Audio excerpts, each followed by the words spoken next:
Kelihatan nggak cek? Katingali. Mau foto, takutnya ntar di foto sayanya lagi mangap. Assalamualaikum warahmatullahi wabarakatuh. Aduh, lemes. Teh, Bu, lemes pisan, iya dah. Yang semangat dong, saya doain. Yang semangat menjawab salam saya, tadi kan utang, iya kan? Sekarang kalau semangat jawab salam saya, mudah-mudahan suaminya gak kawin lagi. Mudah-mudahan kita semuanya dapat keberkahan dari Allah. Amin. Assalamualaikum warahmatullahi wabarakatuh.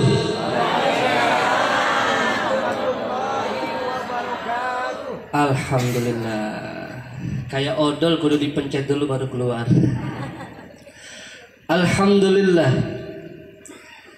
Alhamdulillahilladzi khalaqal mauta wal hayata liyabluwakum ayyukum ahsanu amala.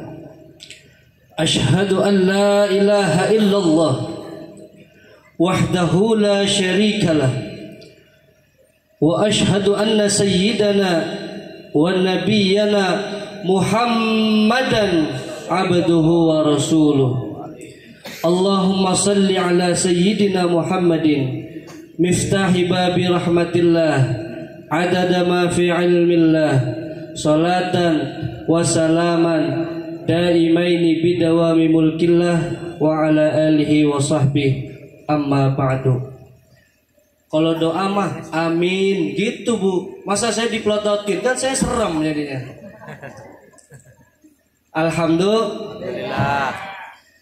Hadratil Aizza Al-Afadil Al-Mukarramin wal Muhtaram, para guru, para kesepuhan, para kiai yang ada di hadapan saya, yang ada di hadapan kita bersama, yang saya hormati, yang saya muliakan. Di antaranya ada Al-Mukarram wal Muhtaram Bapak Al-Ustadz Badruzzaman, Bapak Kiai Haji Badruzzaman, selaku pengasuh Ponpes Pondok Pesantren Al-Karomah Kirapandak. Mudah-mudahan, yang mana Pak Kiai? Oh, mohon izin. Al-Mukarram wal Muhtaram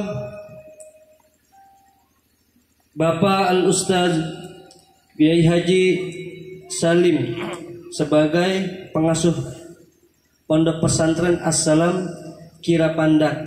Mohon izin Pak Kiai.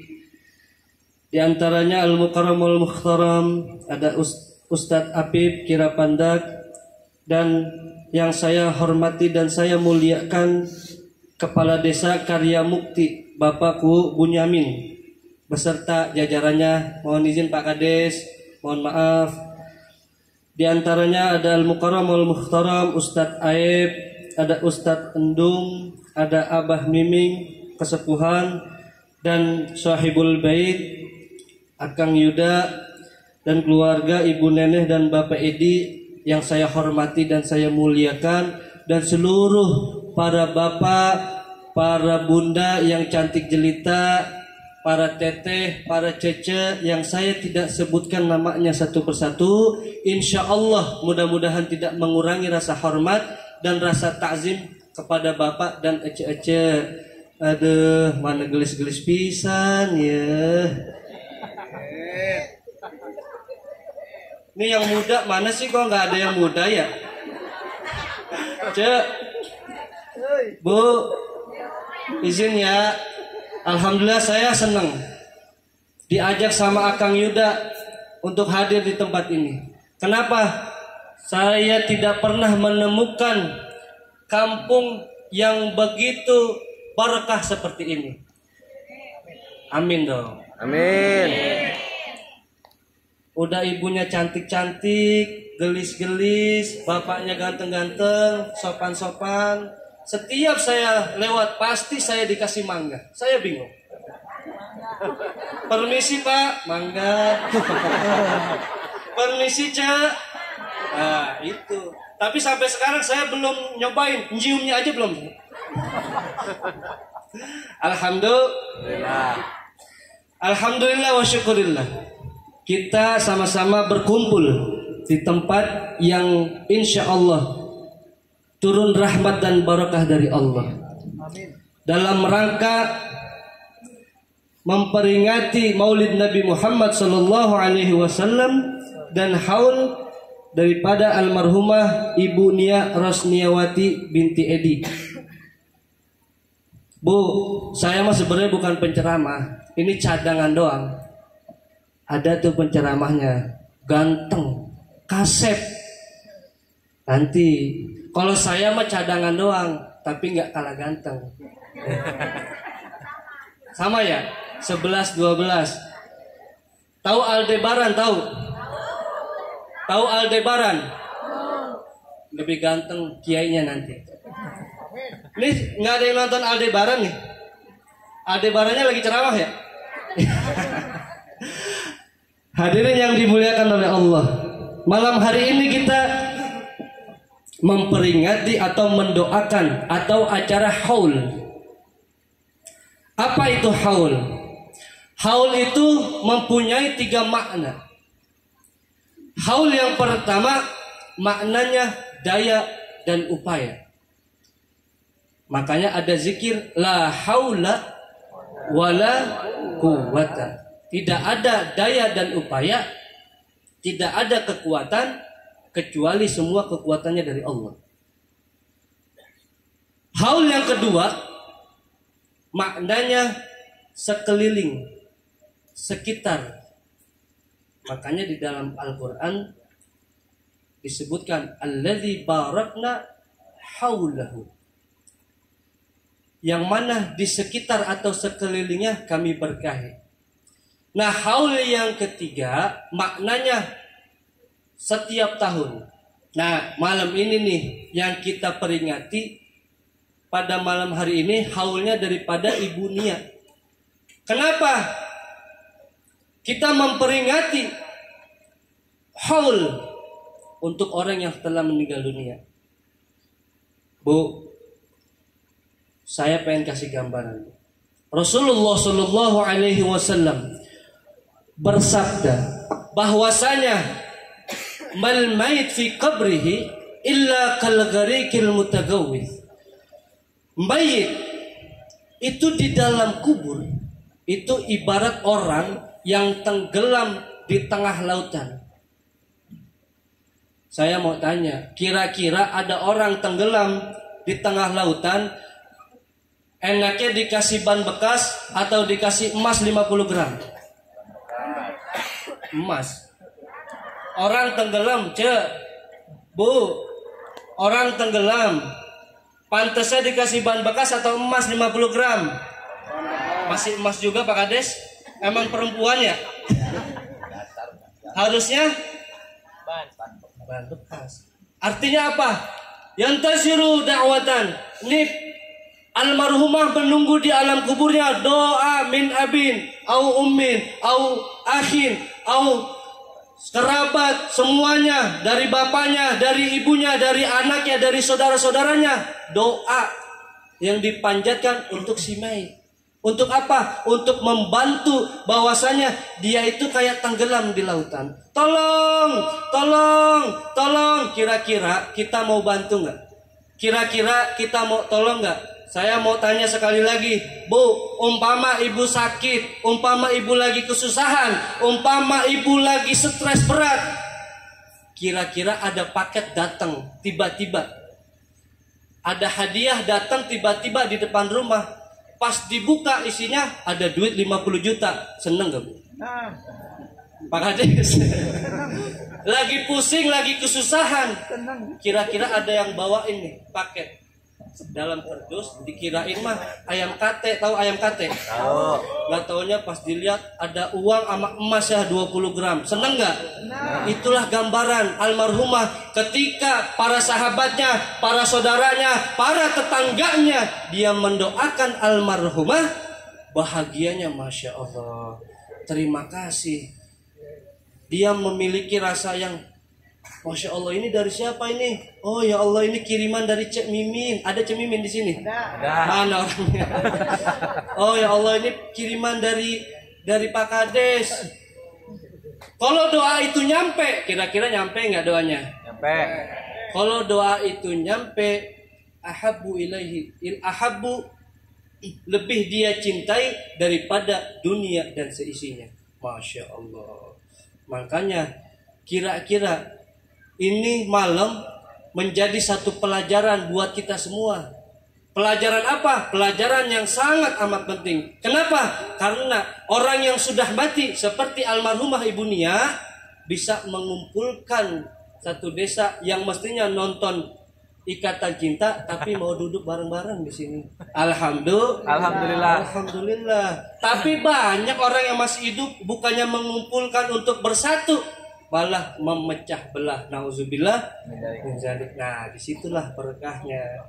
Berkahnya kita kumpul untuk apa? Yang pertama, kita bisa bersilaturahim. Sedangkan kata Rasulullah Shallallahu Alaihi Wasallam, siapa orang yang senang, yang ingin dipanjangkan umurnya, siapa orang yang mau diberikan keberkahan dalam rizkinya, ingin diluaskan rizkinya dan dipanjangkan umurnya, maka apa yang dia harus lakukan?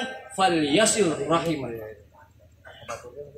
Orang yang pengen panjang umur, pengen rizkinya banyak, pengen utangnya lunas, satu syaratnya apa? Silaturahim. Nah, secara nggak langsung nih, ini almarhumah Masya Allah membangun, Allah gerakkan hati kita untuk kumpul di sini. Dapat nilai silaturahim. Kedua, pelajarannya apa?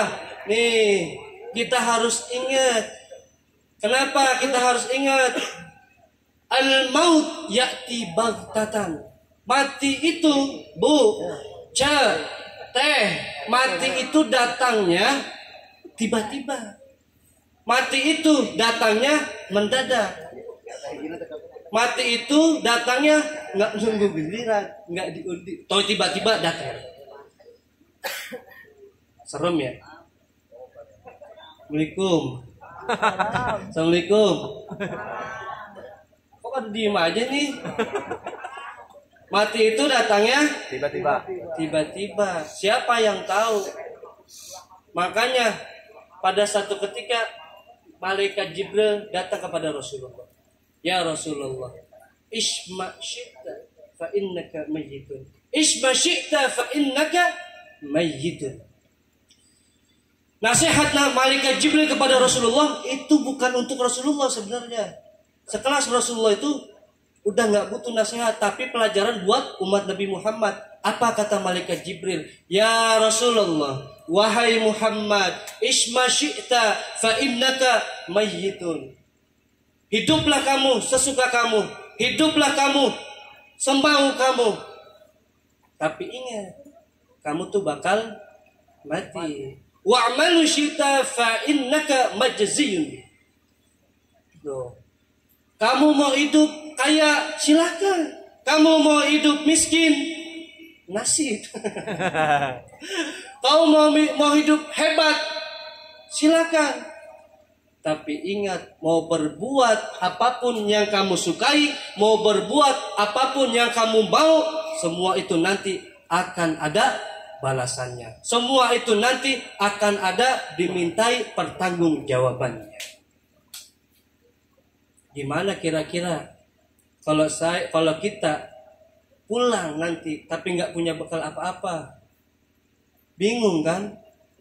Nah, ini Kang Yuda nih, Masya Allah nih. Mayit yang tenggelam, mayit yang ada di dalam kubur seperti orang yang tenggelam di lautan, ya kan? Yang pantas dikasih ban bekas kan?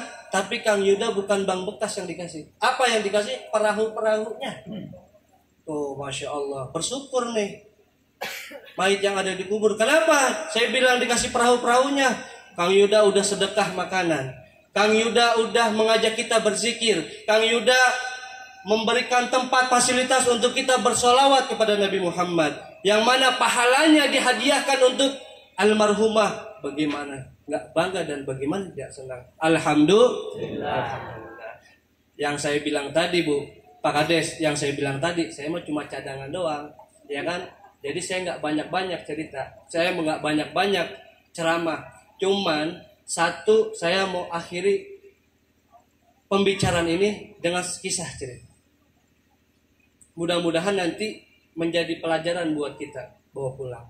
Pada satu ketika, ada di satu zaman, pada zaman Syekh Hasan Al-Bisri. Pada saat itu ada seorang ibu-ibu. Dia itu lagi kesedihan, Pak Kades. Bu, saya mau tanya, Bu.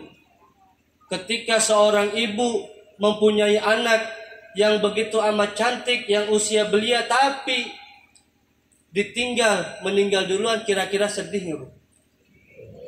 Ini ibu punya anak perempuan, umurnya 17 tahun, lagi gelis-gelisnya dicabut sama Allah nyawanya. Sedih, rindu dengan anaknya. Seminggu ditinggal kepergian daripada anaknya, ibu ini kangen, nangis, pengen dah tahu kabarnya si gelis nih, si Eneng di alam kubur tuh bagaimana sih. Datanglah ke rumah Ajengan, datanglah ke rumah Pak Yai. Assalamualaikum, tok tok tok, waalaikumsalam. Siapa? Ibu, Pak Kiai. Ibu siapa? Ibu dah pokoknya Pak Kiai. Daripada saya ngomong didiemin aja. Oh, silakan masuk Ibu. Ada apa? Pak Kiai, saya mohon, saya mau minta doa. Doa apa? Seminggu yang lalu saya ditinggal sama anak perawan saya. Saya kangen Pak Kiai. Saya rindu. Saya pengen tahu kondisi anak saya si Neng itu di alam kubur tuh gimana Pak Yai. Tolong saya minta doa, berikan saya doa biar ketika saya baca doa ini saya mendapatkan mimpi dan mimpi bisa bertemu dia. Bisa nggak Pak Yai? Oh bisa. Sini ambil kertas, dicatat. Doanya nanti kamu baca, kamu bawa pulang, kamu baca. Setelah kamu baca, kertasnya taruh di bawah bantal. Dibaca, dia pulanglah ibu itu. Dibacalah sebelum tidur. Setelah dibaca doanya, ditaruh kan kertasnya di mana? Di mana? Pohon mangga. Di bawah bantal. Waktu demi waktu, menit demi menit, dia tidur terlelap dan mimpi. Benar. Ada si Eneng di dalam mimpinya. Tapi ibu itu merasakan ada sesuatu yang beda. Kata si Eneng, Bunda, jangan mendekat Bunda. Ibu, Emak, jangan mendekat. Di sini panas. Ya Allah. Neng gak kuat. Jangan mendekat. Nanti ibu juga kepanasan. Ada apa Neng? Kenapa? Kok bisa kamu kepanasan? Bunda pokoknya jangan mendekat. Apa yang terjadi? Apa yang kamu dapati di alam kubur? Kata si Neng, saya disiksa Bunda. Saya dicambuk Bunda. Saya merasakan panas yang amat luar biasa Bunda. Tolong Bunda. Emang apa yang kamu lakukan Neng? Kok kamu bisa seperti ini? Saya memang dulu tidak pernah melawan Bunda. Saya memang dulu tidak pernah jahat sama orang lain. Tapi saya selalu melupakan dan saya selalu meninggalkan sholat. Saya nonton Ikatan Cinta, akhirnya lupa waktu sholat. Allahu Akbar, Allahu Akbar. Saya bukannya buru-buru ambil wudhu untuk sholat, tapi saya tanggung baca status. Saya lebih banyak sibuk membaca status dibanding saya membaca Al-Quran. Lebih banyak saya sibuk menonton sinetron dibanding saya untuk ibadah sholat. Ya Allah, nah. Seketika itu ibunya nangis dan terbangun. Ketika terbangun, air matanya masih ada ketika bangun. Udahlah, saya nggak mau baca lagi ini doa. Saya takut dimimpiin lagi. Ya Allah, beda 2 hari, Pak Kiai yang dihadapkan, yang ditemuin kemarin, Syekh Hasan Al-Bisri, bermimpi berada di satu alam yang mana dia nggak pernah mendapati alam tersebut. Dan pada saat itu Pak Kiai melihat ada keindahan yang amat luar biasa. Salah satunya diantaranya ada wanita cantik jelita dipakaikan mahkota dari surga dan dipakaikan baju dari surga, dan dilihatlah keindahan-keindahan alam sekitar. Ditanya sama Pak Kiai, "Neng, kadiah lah, kadiah. Hatur nuhun Pak Kiai, kumaha?" Dari Sunda. Dari Majalengka. Jangan melotot dong. Neng, sini. Neng itu siapa? Kok bisa mendapatkan kenikmatan seperti ini? Apa yang Neng lakukan? Ini di mana ini? Pak Kiai tahu nggak? Saya ini adalah anak perawan yang tempo hari itu ibu saya datang ke rumah Pak Kiai. Tahu ternyata para ahli mayit itu apa yang dilakukan kita di dunia itu pada tahu. Oh, tapi kok berbalik. Kemarin ibu kamu itu cerita sama saya bahwa kamu itu disiksa.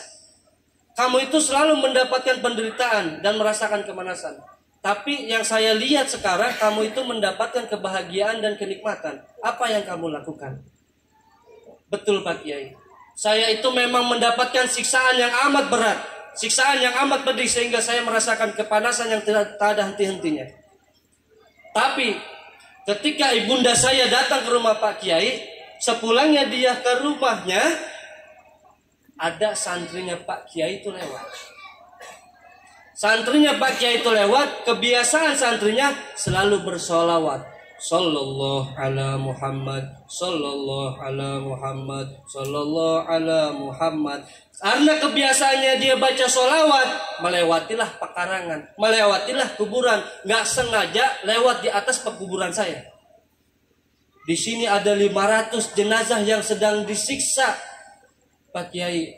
Tapi berkahnya santri Pak Kiai yang selalu membaca solawat tanpa diniatkan melewati pekuburan, 500 mayat yang disiksa, semuanya azabnya diangkat oleh Allah berkah solawat kepada Nabi Muhammad. Sallu ala Muhammad. Sekian dan terima kasih. Mohon maaf. Assalamualaikum warahmatullahi wabarakatuh.